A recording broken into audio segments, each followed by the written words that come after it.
Selamat pagi, Bapak Zul. Terima kasih sekali atas waktu yang diberikan Bapak jauh-jauh dari Surabaya mengunjungi kami untuk diwawancara untuk tentang Bank Jatim. Terima kasih sekali. Oke, mungkin kita langsung ke pertanyaan pertama, Pak.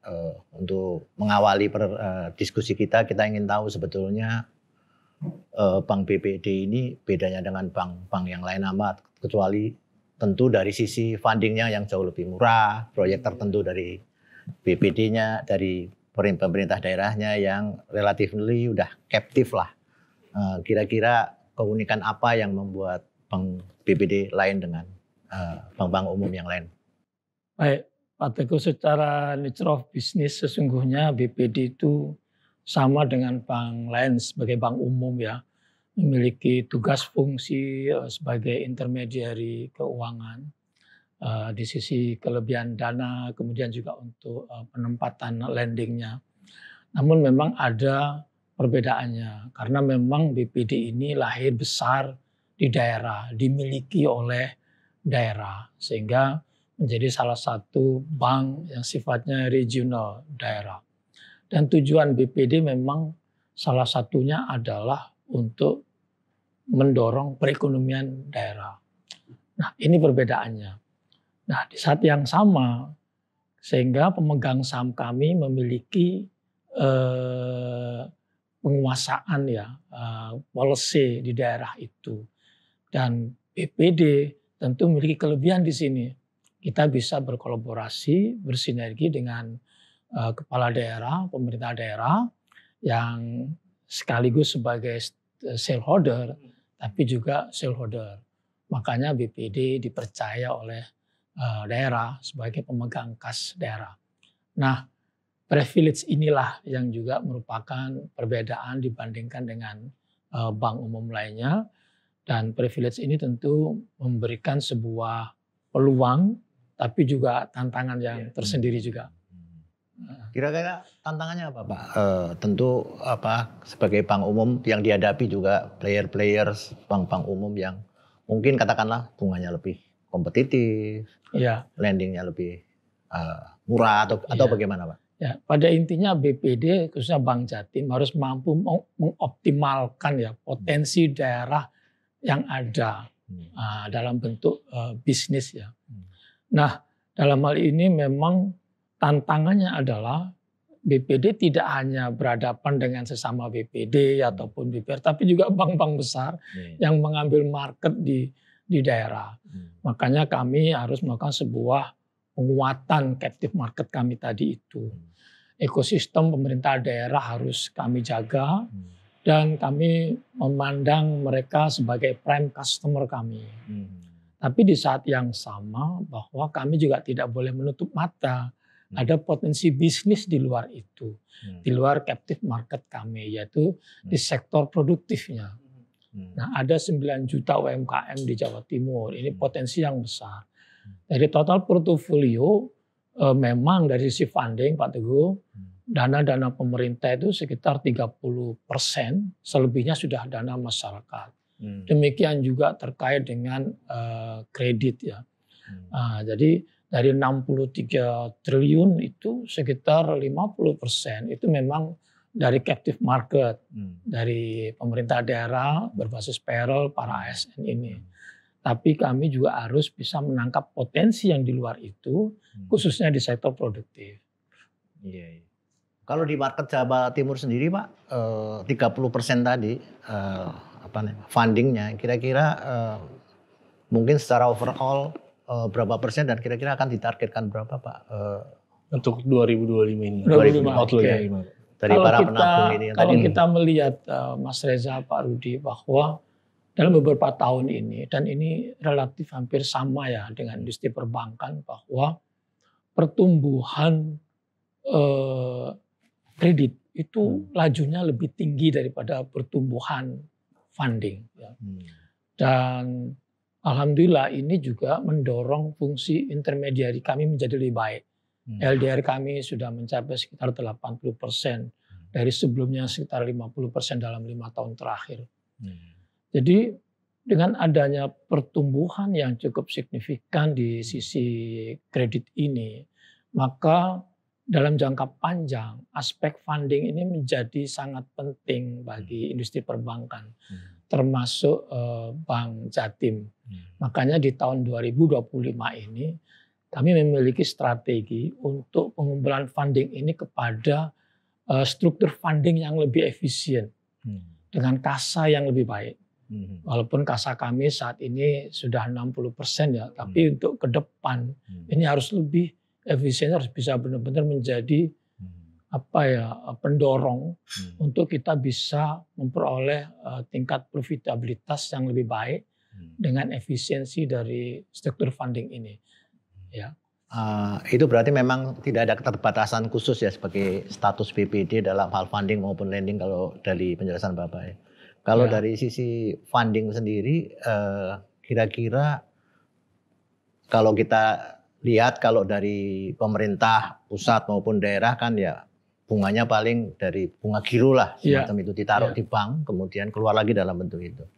Nah kalau melawan yang lain tentunya sebetulnya BPD mempunyai strong base yang lumayan lah, di mana punya uang yang rendah bunga dibanding yang lain.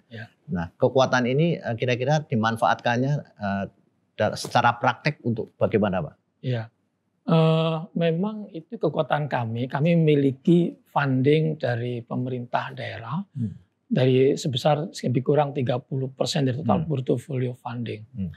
Ini yang harus kami jaga, Pak. Kami jaga agar lebih banyak digiro daripada deposito. Walaupun sesungguhnya dari sisi rate itu memang sudah mendekati pasar ya, mendekati pasar. Sehingga kami sekarang itu mengoptimalkan untuk pengelolaan treasury yang lebih efisien, yang lebih memberikan return yang lebih baik. Apalagi nanti kami ini menjadi anchor dari KUB terhadap 5 BPD. Sehingga faktor funding ini menjadi krusial bagi kami di tahun ini dan kedepannya untuk membangun struktur funding yang lebih efisien. Milik pemerintah tetap kami kelola dengan baik karena memang kami memperoleh amanah sebagai pengelola kas daerah. Tapi saat yang sama dana-dana masyarakat harus bisa kami optimalkan untuk memberikan return yang lebih baik yang pada akhirnya nanti memberikan kontribusi kepada keuntungan Bank Jatim, saat yang sama akan berkontribusi kepada peningkatan PAD pemerintah provinsi maupun kota kabupaten di Jawa Timur. Dari sisi efisiensi yang tadi disebutkan, apakah itu berarti kalau kita lihat dalam struktur suku bunga itu kan ada inflasi, ada fixed cost, artinya Bapak akan lebih mengefisienkan operasionalnya dalam rangka mendukung yang tadi dibilang efisiensi tadi. Itu memang salah satu. Pada tahun lalu kami sudah tumbuh bisnis cukup eksponensial di sisi kredit, termasuk di sisi funding. Nah kali ini kami tetap tumbuh growth pada level yang masih cukup moderat, tetapi kami barengi dengan peningkatan kualitas, baik kualitas di sisi fundingnya maupun di sisi kreditnya. Sehingga kalau dua-duanya ini jalan, bisnisnya jalan, kemudian quality juga berjalan dengan baik, efisiensi berjalan dengan baik, maka itu secara akumulasi bisa meningkatkan revenue dan juga profitabilitas. Tahun ini loan to deposit ratio sekitar mungkin 71% ya Pak ya. Artinya masih banyak ruang buat BPD Jatim untuk ekspansi kreditnya. Meskipun pertumbuhannya juga udah luar biasa. Betul. Jadi gini Pak, kami sudah cukup tumbuh dengan baik LDR kami. Tapi kan kami tidak berhenti sampai di situ. Bahwa Bank Jatim memiliki visi menjadi BPD nomor 1 di Indonesia. Kami memiliki core plan. Nah, di dalam menuju visi kami itu, tentu kami tidak sekedar hanya tumbuh secara organik, tapi juga harus anorganik. Di era bisnis sekarang, kalau bisnis kita tumbuh secara linear, itu bisa kalah dengan yang lain. Harus ada sesuatu yang bisa tumbuh secara eksponensial. Makanya dari sisi bisnis, skala usaha, kami melakukan aksi korporasi berupa KUB. Itu bagian dari peningkatan skala usaha. Nah, ketika kami memiliki LDR yang sudah mendekati 70-80% ini, maka kami juga harus kuatkan fundingnya. Sehingga kami mulai membangun funding yang berkualitas, yang stabil.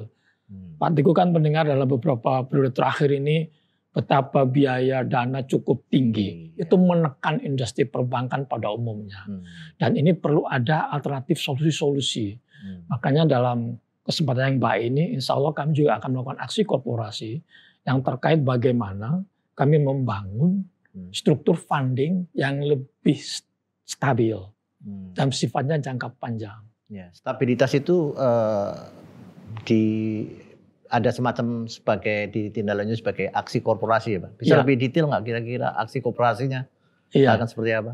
Ini sudah kami secara internal kami sudah bahas ini. Kemudian tinggal nanti kami masukkan dalam RBB. Insya Allah kami dalam waktu ini ya tahun ini akan menerbitkan obligasi ini dalam rangka untuk membuat struktur funding yang lebih stabil. Tapi hal ini tentu kami juga harus lihat marketnya seperti apa, timingnya seperti apa, sehingga nanti itu benar-benar bisa memberikan sebuah hasil yang optimal di dalam membangun fundamental funding yang lebih bagus. Aksi korporasi yang KUB itu sebenarnya kalau dari Bank Jatim sendiri master plan-nya itu seperti apa sih dan targetingnya itu apa gitu? Gini Mas Reza, KUB itu memang awal mula kan dari regulator kita OJK itu memiliki roadmap BPD. Bagaimana untuk industri perbankan khususnya BPD itu memiliki struktur yang lebih kuat, ketahanan yang lebih kuat, dan daya saing yang lebih bagus. Apalagi di era suku bunga acuan tinggi ya. Itu era suku bunga tinggi masing-masing BPD ini. Nah, muncullah KUB itu. Dengan KUB ini maka akan merubah perspektif BPD selama ini. Selama ini kita memandang BPD itu sifatnya skup regional saja, lokal saja. Dengan berjalannya dinamika bisnis, tumbuhnya sistem teknologi informasi, dan perubahan perilaku masyarakat dalam berbisnis, maka tidak ada lagi batasan border ini, sudah cross border. Dan BPD Bank Jatim harus bisa antisipatif untuk menangkap atau merespon perubahan itu. Disitulah Bank Jatim hadir dengan ikut aksi korporasi berupa KUB.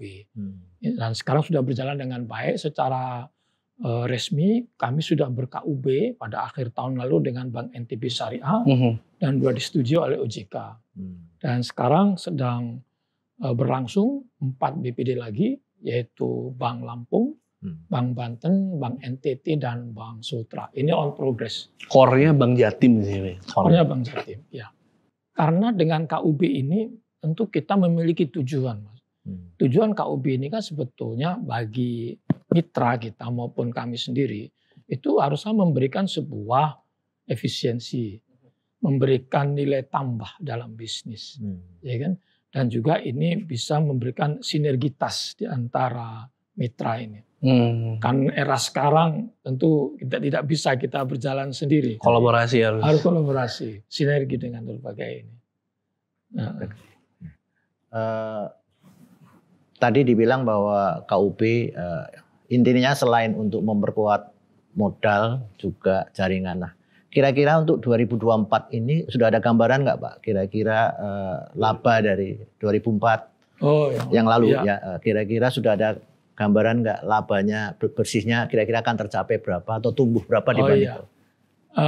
Secara detail ini masih di audit oleh akuntan publik ya untuk akhir tahun. Tapi dapat kami sampaikan bahwa pada tahun 2024 alhamdulillah bisnis kami tumbuh, kredit itu tumbuh sekitar 20% sekian. Kredit di atas rata-rata industri. Dan itu menyumbang pendapatan bunga yang cukup tinggi. NI kami cukup tinggi ya. Namun kita juga menyadari bahwa sepanjang tahun kemarin itu kan tekanan ekonomi kan luar biasa, menurunnya daya beli, meningkatnya biaya dana, peningkatan kualitas kredit yang harus kita antisipasi, sehingga itu juga berdampak kepada aspek-aspek rasio keuangan yang lain. Tapi memang pada dasarnya kita berusaha untuk paling tidak itu bisa tetap resilience terhadap perubahan-perubahan ini. Alhamdulillah dari pengalaman yang lalu, Bank Jatim terutama melalui berbagai tekanan mulai COVID, era konflik geopolitik yang sampai sekarang masih berlangsung, kita masih bisa tetap tumbuh dengan baik. Iya. Sebagai bank yang tadi dibilang bahwa untuk membangun ekonomi daerah tentu juga memberikan lending kepada UKM-UKM, Pak. Ya. Ya. Kalau kita lihat sekarang itu di BRI yang katakanlah kemarin ada perintah dari Presiden untuk write off sekitar 71 triliunnya. Kalau di Bank Jatim kira-kira keadaannya bagaimana? Karena toh keadaannya yang sama, ada COVID di Jatim juga, ada ekonomi yang lesu sehingga UKM kesulitan. Kira-kira di Bank Jatim ini terkait performa 2024 bagaimana? Ya. Kredit kami itu overall khusus untuk mikro retail itu sekitar lebih kurang 20 triliun ya pada akhir tahun yang lalu, lebih kurang. Dan tentu saja kualitas kredit tetap harus kita kendalikan. Dan alhamdulillah untuk NPL ini masih dalam level yang masih dapat kita terima. Tetapi memang write off itu memang bagian teknis dari pengelolaan kredit portofolio kredit ini. Dan berapa yang kita write off itu tentu harus melihat kekuatan kami juga. Ya, jadi ketika ini sudah melalui kolek NPL menjadi 5, ketika itu kita harus cadangkan untuk write off-nya kita write off-kan. Kebetulan kalau pemerintah di sini memang ada regulasi khusus untuk write off kredit-kredit program-program yang menyangkut program pemerintah. Nah, sementara di kami yang menyangkut program-program pemerintah relatif semua sudah relatif executing ya, artinya menggunakan dana kami, sehingga dalam kebijakan write off-nya kita memperhatikan juga rasio-rasio yang lain. Oke. Jadi intinya kalau bisa saya simpulkan 2024 tumbuhnya akan lebih atau lebih dari banding 2023 ya Pak? Lebih sedikit lah. Lebih sedikit. Iya. Ya. Oke. Kalau tadi kan kita ngobrol soal UMKM tuh Pak, itu seberapa persen sih proporsional sektor UMKM itu untuk portofolio BJTM sendiri? Nah tadi kan kami sampaikan bahwa portofolio kredit untuk mikro retail kami itu dari total portofolio kredit 63 triliun, itu 20 triliun itu mikro retail UMKM. Sehingga lebih kurang sekitar 30% ya Mas, 30%. Tapi ini sudah tumbuh dengan baik Mas Reza, tumbuh dengan baik. Karena masih didominasi oleh kredit konsumtif consumer. Ada sekitar 30 triliun sekian ya. Tapi itu memang captive market kami ya. Sehingga kami memiliki suatu strategi captive market kami harus tetap kami tumbuhkan karena masih ada potensi dari total ASN yang kami miliki itu portofolio kredit untuk pegawai itu baru sekitar 60%. Masih ada ruang untuk tumbuh ya. Tapi saat yang sama kami juga menangkap potensi bisnis sektor produktifnya melalui skim mikro retail ini. Alhamdulillah dalam 1 tahun terakhir ini year on year pertumbuhan skim ini mikro retail tumbuh dengan eksponensial. Ya karena memang sudah kami siapkan sebelumnya.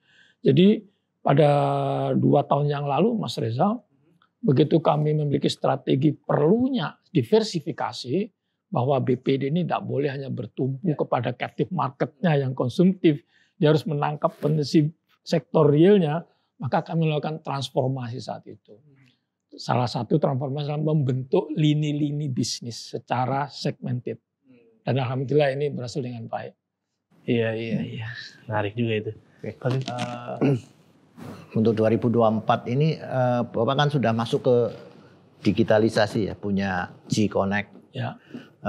Kalau nggak salah tahun 2003 itu jumlah penggunanya hampir 600-an ribu, dana yang menggunakan sekitar 40 triliun. Di 2024 kira-kira bagaimana? Apakah juga ada penambahan fitur atau apa yang untuk menangkap market yang lebih mudah itu? Iya. Terkait IT ini Pak Teguh, kami memiliki 3 pilar. Yang pertama adalah bagaimana Bank Jatim berkontribusi di dalam peningkatan bisnis proses atau bisnis model berbasis digital kepada pemerintah daerah atau ASN. Pilar kedua, kami membangun bisnis model, bisnis proses berbasis IT untuk UMKM. Dan ketiga, pada masyarakat pada umumnya. Nah, mengapa ini kami lakukan? Bisnis perbankan sekarang adalah bisnis IT. Itu yang mendorong cepat bisnis itu.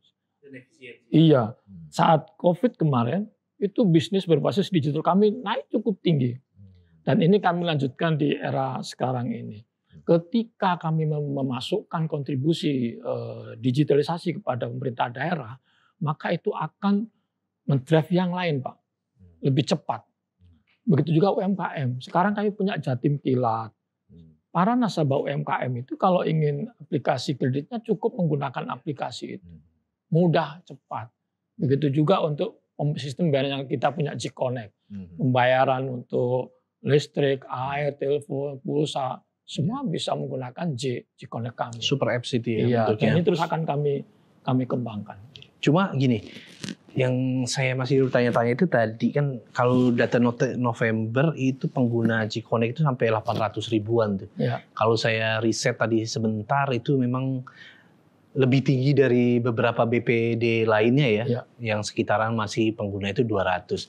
Tapi tadi juga terkait soal captive market. Nah ini kan apakah ada kecenderungan J-Connect ini besar ketika BPD Jatim ini karena jumlah ASN-nya tentu besar kan.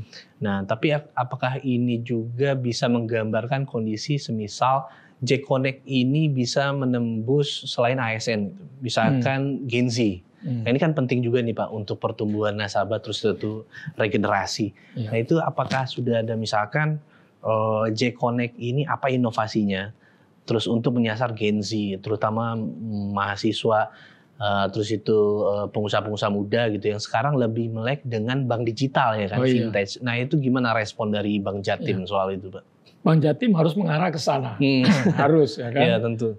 Karena kita juga ingin membangun sebuah persepsi bahwa walaupun pemerintah daerah ASN itu persepsinya kan seperti itu kan BPD itu. Tapi kita tidak boleh berada di comfort zone itu. Nah itu harus ke sektor yang lain. Dan itu kami bangun ke sana tidak hanya di bisnisnya, tapi juga di produk e-bankingnya, mobile bankingnya, J-Connect. Sehingga J-Connect kami kalau kita telaah itu sudah merata Mas Reza. Usernya tidak hanya bertumpu pada ASN, termasuk Gen Z dan sebagainya. Karena itu memang memiliki dari fitur, 800 ribu ini memiliki fitur yang cukup lengkap ya. Artinya karena memang perbankan sekarang tidak ada lagi di kantor-kantor, tidak ada lagi di banking hall di teller, sudah ada di gadget semua. Nah di situ kami tingkatkan untuk tahun ini ke depan. Untuk capex-nya, terkait IT. Kalau kita ingin tumbuh, paling nggak memang harus modalnya harus kuat, orangnya juga harus dikuatin, human capital, termasuk performance harus tingkatkan. Tata kelola juga. Tata kelola. Sehingga di sini di dalam mengembangkan fitur-fitur IT ini, kami juga kuatkan di dalam security-nya. Itu penting itu Bang. Beberapa yang lalu kami itu melakukan perubahan nomenklatur bahwa peningkatan bisnis menjadi semakin kuat, saat yang sama penguatan security, kami mengundang beberapa pro hire untuk memperkuat ini, ya kan. Saat yang sama juga pengembangan fitur-fiturnya. Kami memang di zaman sekarang memang perbankan juga harus melakukan branding yang cukup kuat. Perlindungan data dan itu terkait trust juga kan Pak ya, itu penting sekali itu. Saya nggak tahu istilahnya Pak, untuk ini kredit mikro atau kredit individual. Ada digital bank yang cerita bahwa sangat sulit masuk ke mikro dan maupun individual sekarang karena sudah over finance Pak, di mana satu orang itu bisa memiliki pinjol 10 bank, 10 bank digital maksudnya. Nah artinya sebetulnya market relatifly udah jenuh karena adanya pinjol ini. Nah, kira-kira menghadapi pinjol-pinjol ini bagaimana Pak? Karena memang yang tadi dibilang sudah over finance, satu orang punya 10 pinjaman.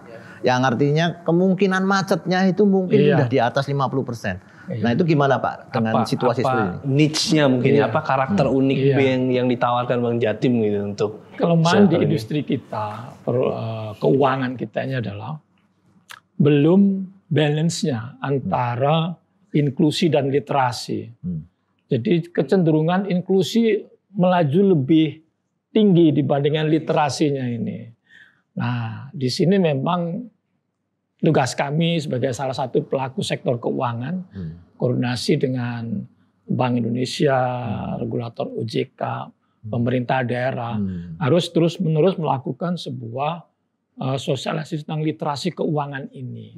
Kejadian-kejadian seperti itu memang karena lemahnya literasi ini. Ketika literasi sama inklusi pada level yang sudah mendekati seimbang, insya Allah risiko-risiko kelemahan-kelemahan seperti tadi itu bisa tereliminir ya.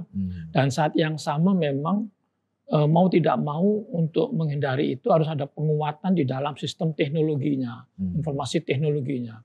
Karena sekarang itu seperti pinjol cukup dengan gadget aja, baik ini sudah langsung foto cair gitu.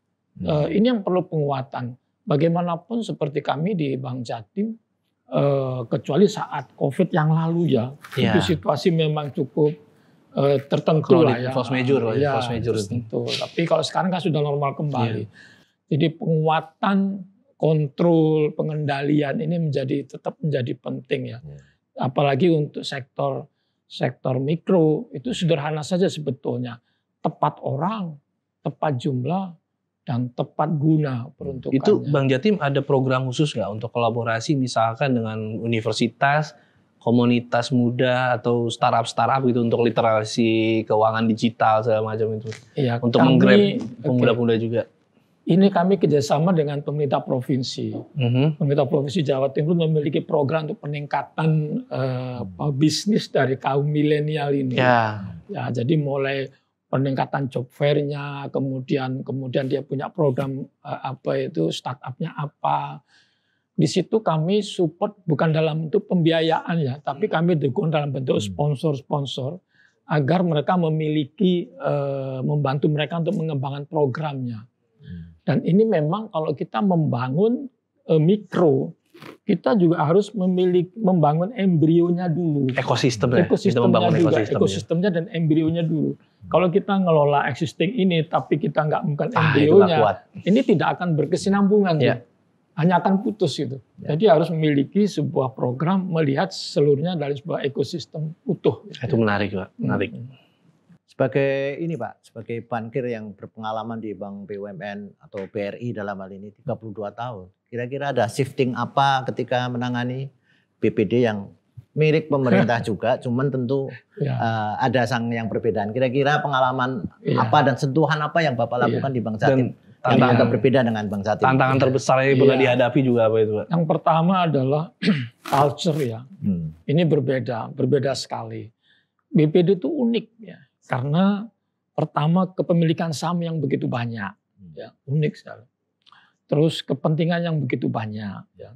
Sehingga memang strategi di dalam saya sebagai CEO waktu itu adalah bagaimana kita bisa menyeimbangkan, membalance terhadap variabel-variabel yang memiliki pengaruh ini ya, supaya bisnis perbankan tetap tumbuh dengan baik. Karena perbankan itu kan lembaga trust yang harus kita jaga dengan baik dan alhamdulillah berjalan dengan baik.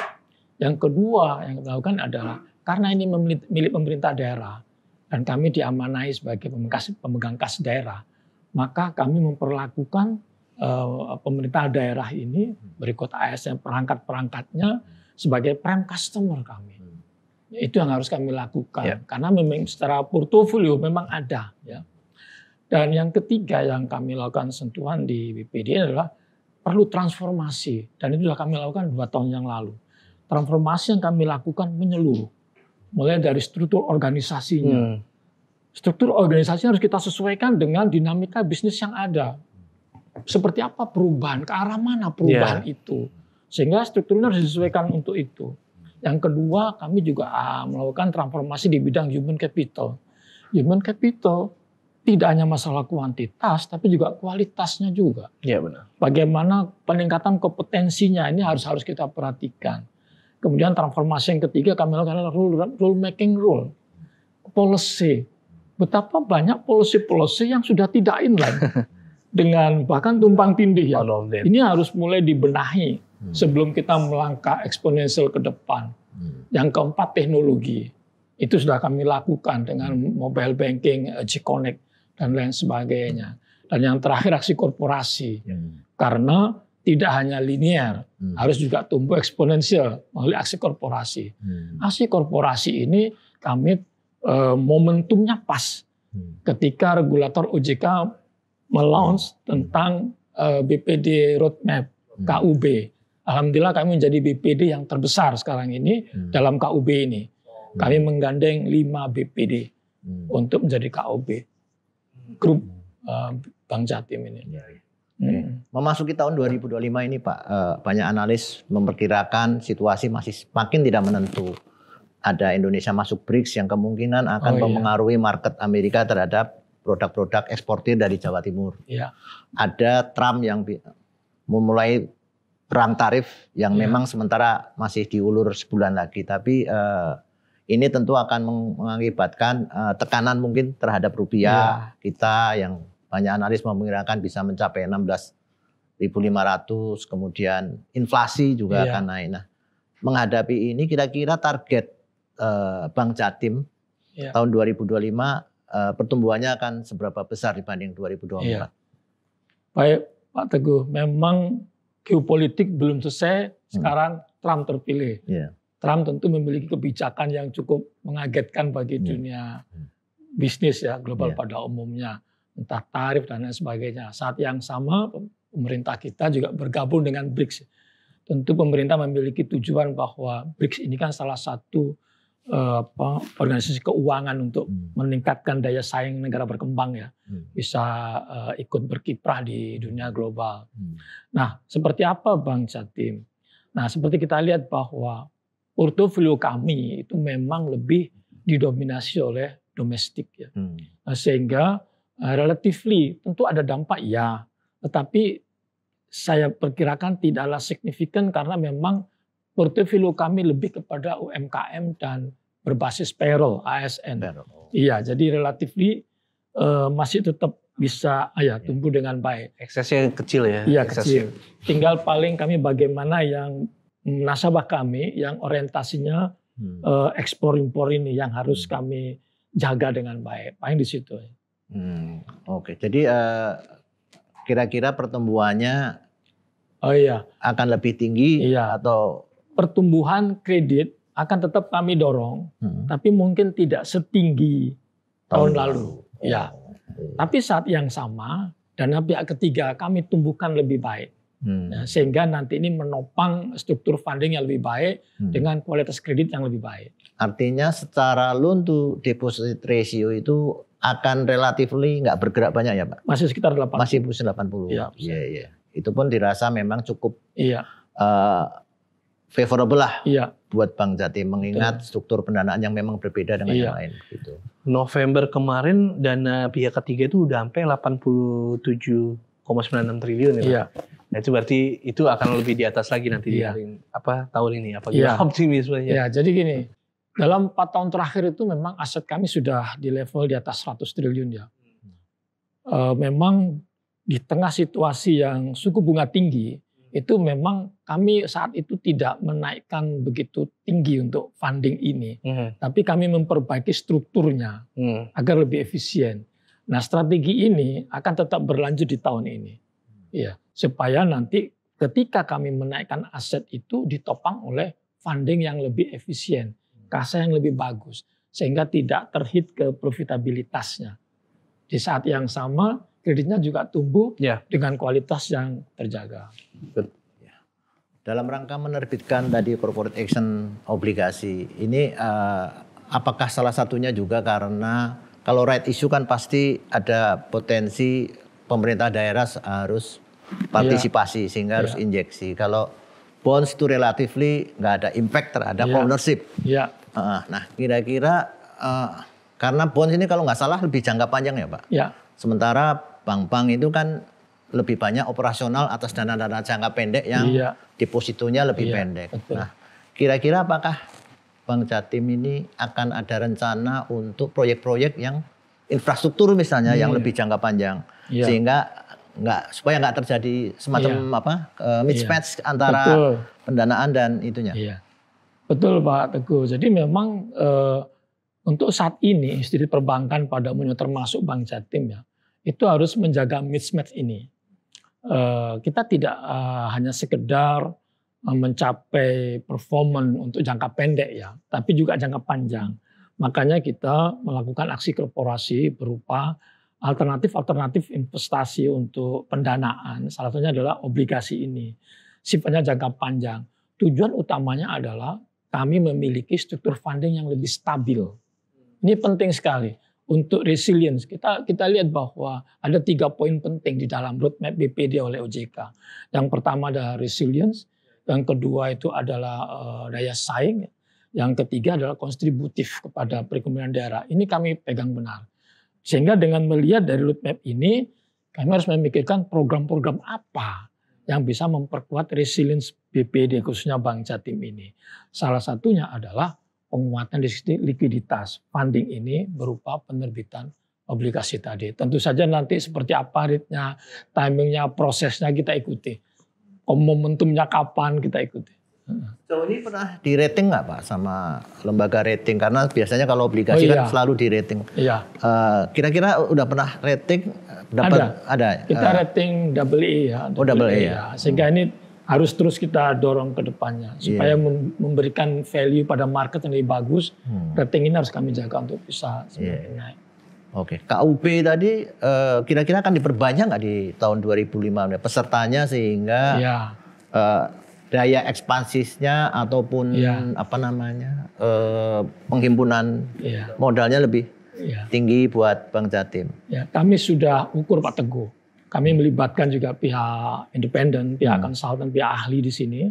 Seperti apa kekuatan Bank Jatim di dalam menggendong 5 KUB ini.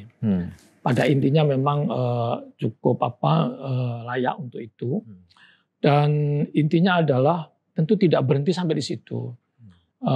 KUB ini kan memang diperuntukkan bagi BPD-BPD yang belum mampu memenuhi penyetoran modal intinya 3 triliun. Sehingga kami masuk.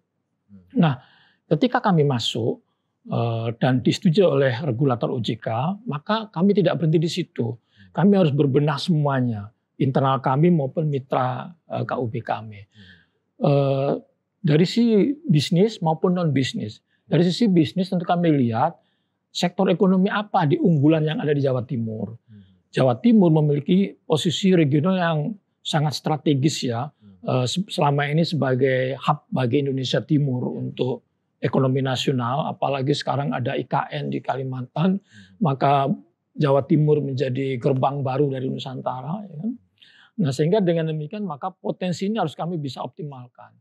Dari mitra KUB kami nanti kami teliti masing-masing itu sektor ekonomi unggulan apa yang ada di sana. Sebagai contoh NTB Syariah. BPD NTB itu pekerja migran Indonesia besar ke arah Malaysia. Berarti kami punya skala priority, kerjasama, sinergitas dengan mereka dalam membangun sistem remittance yang lebih baik. Begitu juga dengan NTT nantinya, Bang Sultra, Lampung, Banten. Masing-masing memiliki karakteristik yang berbeda. Dan kami mengembangkan skala itu berdasarkan karakteristik dari masing-masing itu Pak Teguh. Ini sebetulnya kan KUB itu ternyata dalam prakteknya real, nggak sekedar accounting ya. Tadi real bahwa Bank Jatim memasukkan modal tercatat sebagai ownership di anggota.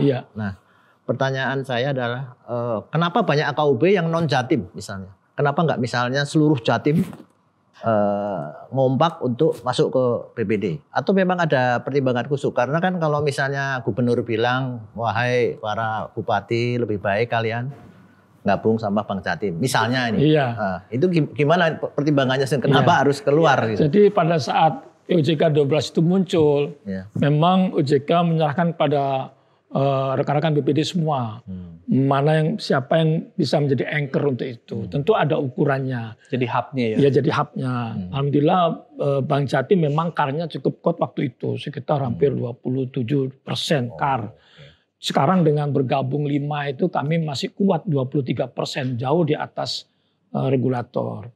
Jadi memang saat kita ber-KUB dengan teman-teman BPD itu, kita tentu harus mengukur kekuatan kami juga. Seberapa kami kuat gendong. Alhamdulillah 5 BPD ini menurut kajian kami masih kuat. Itu udah ideal, yang 5 itu udah ideal. Ideal. Apakah ada BPD lain? Dalam rangka KUB ini kan khusus pada mitra yang modal intinya masih di bawah 3T. Nah, yang sudah 3T itu sudah gabung semua di KUB ini. 5 di kami, ada 3 di BPD, BJB, ada 1 lagi di DKI. Jadi memang itu yang kekurangan modal inti. Nah, kami tidak menutup untuk kerjasama bisnis dengan BPD lain non KUB. Tetap bagaimanapun kita harus sama-sama bisa tumbuh antar BPD ini, karena kekuatan BPD besar Pak Teguh. Kalau seluruh BPD di Indonesia ini 27 BPD bergabung, asetnya itu hampir 1.000 triliun. Luar biasa. Hanya memang ini perlu adanya dijahit ya. Sinkronisasi dan harmonisasi karena kan beda nomor. Sehingga bisa tumbuh sama-sama. Karena gapnya juga masih cukup jauh dari 27 ini. Nah, dengan adanya KUB itu adalah salah satu strategi bagaimana peningkatan skala usaha dengan efisien untuk gapnya semakin kecil. Dan memang ini tidak mudah, tapi bisa. Jadi secara finance ini bisa disebut sebagai mini MA, mini merger and acquisition, Pak.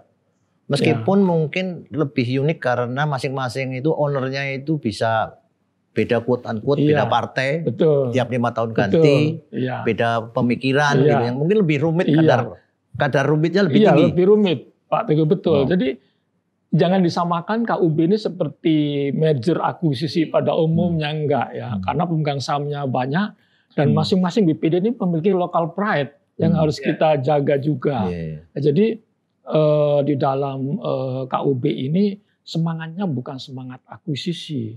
Walaupun ada beberapa kategori di dalam KUB ini, bisa peleburan, integrasi, akuisisi, tapi kita menggunakan pola kolaborasi, sinergi. Jadi kami masuk ketika kami sudah setor modal. Jadi kami setor modal dulu, baru kemudian kami bergabung karena kita sudah punya modal di sana. Jadi bukan akuisisi, semangatnya kolaborasi. Sehingga ini bisa diterima oleh seluruh shareholder dari masing-masing BPD mitra ini. Iya. Jadi sebetulnya kemampuan Bank Jatim untuk itu juga memang ada keterbatasan di sisi modalnya juga, artinya cash yang harus diinjek lah. Tapi kalaupun itu mampu, itu sebagai bagian masa depan, kira-kira akan terus dilakukan, diperbesar melalui itu atau bagaimana, Pak? Pada awal KUB berjalan dulu, kami sudah menyisihkan, Pak Teguh, berapa kira-kira modal yang bisa kita sisihkan untuk KUB. Saat itu kami sudah sisihkan 1 triliun. Ternyata dalam perkembangannya kami cukup paling tidak 500 miliar untuk 5 ini. Sehingga sebetulnya masih cukup kuat. Room to grow masih besar. Masih bisa. Tadi juga di ini NTB Syariah ya, Pak. Terus saya sempat riset juga kemarin itu BJTM sama Askrindo Syariah ya. Oh iya, kerjasama. Nah ini ada perhatian khusus ya untuk syariah, apalagi kan Jatim juga basis NU terbesar ya kan. Untuk kategori perbankan syariah ini dari pandangan Bank Jatim sendiri gimana sih untuk kedepannya? Apakah memang akan serius di situ ya untuk membesarkan itu? Karena pasar-pasarnya juga besar tapi unik, tapi yang main juga sekarang kan udah banyak yang besar-besar juga. Nah itu gimana? Jawa Timur memang memiliki kesamaan dengan NTB ya. Daerah yang cukup religiusnya cukup besar ya. Jawa Timur apalagi pondok pesantren begitu banyak. Awal mula memang sesuai arahan dari pemegang saham kita akan spin off dari UUS ke BUS. Nah, dalam perkembangannya kemudian turun regulasi dari OJK bahwa ketika UUS berubah menjadi BUS itu bisa ketika aset dari UUS itu sudah 50% dari aset gitu. Sementara UUS kami asetnya terakhir ini baru 4 triliun. Jadi tidak bisa. Sehingga tetap UUS. Tapi dari pengalaman yang ada, saya juga pelajari semua UUS dan BUS yang ada di BPD itu, termasuk yang non BPD, untuk membesarkan size bisnisnya syariah itu tidak harus BUS. Iya, artinya ada beberapa case bahwa yang UUS itu ternyata bisnisnya juga bisa lebih unggul daripada BUS kok. Itu hanya bajunya saja. Nah, tinggal bagaimana kita caranya gimana? Iya, cara mendorong bisnis itu. Nah, karena kami punya keyakinan seperti itu, dengan UUS pun kami bisa menjadi lebih besar dan potensi juga besar. Makanya kami ber-KUB dengan BPD NTB Syariah yang sudah menjadi BUS.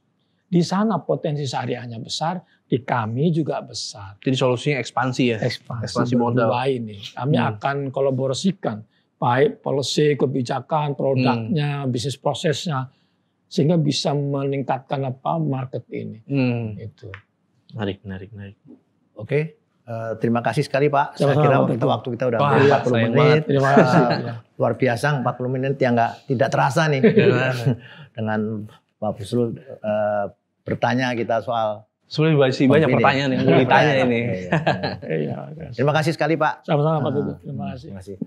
Demikian pemirsa, kini kerjasama IDN Financial bersama Suara. Nantikan wawancara kami dengan para CEO lain di program ini. Terima kasih.